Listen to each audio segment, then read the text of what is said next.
The This Is Us after show starts now, so don't go anywhere.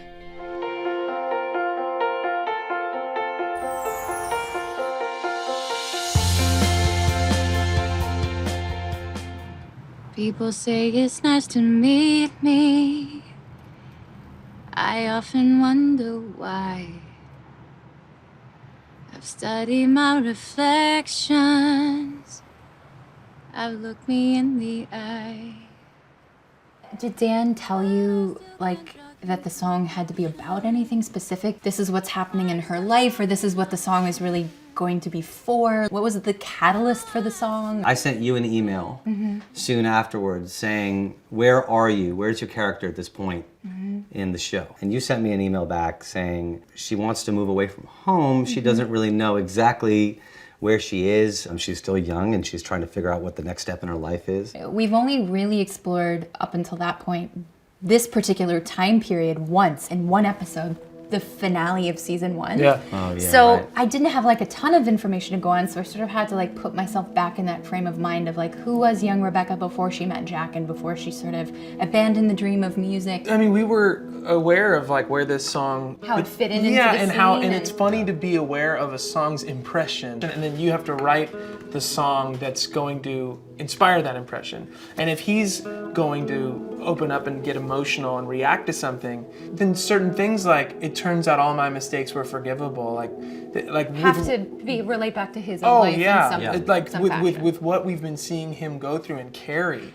Now I ask too many questions about the lessons I will learn.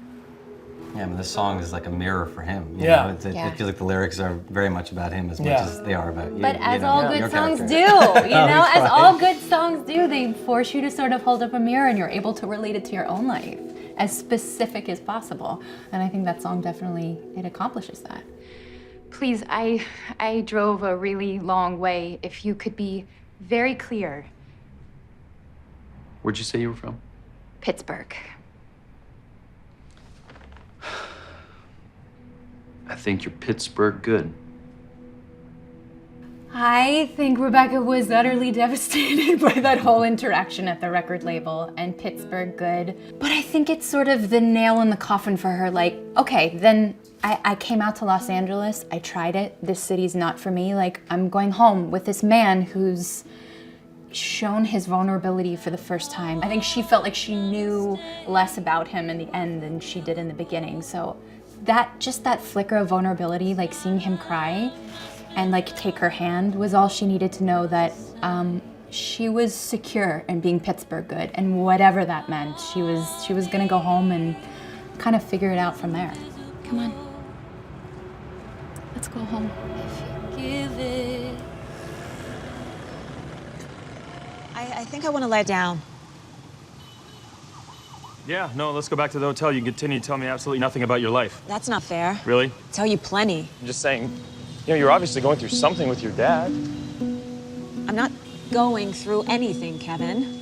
It's just a constant, terrible part of my life that I try not to dwell on. I think even before in that episode, the scene before they're walking through the park and she's still not opening up to him and he's pushing, I think he just gets her. Like, he says something about, you smell like peaches, and he just puts his heart on the line. And I think she just knows that it's now or never. She has to tell him. I think it's something that she's never really spoken to many people about, if anyone really, about what happened to her as a child. Yeah, and I think he's been so vulnerable with her, just with what he's gone through, Yeah. losing his father, not understanding his father. So I think she feels like he's given him something that, Yeah. and so she can give him something back. Yeah.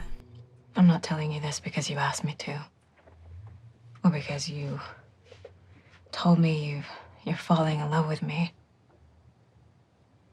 or even because I'm falling in love with you too.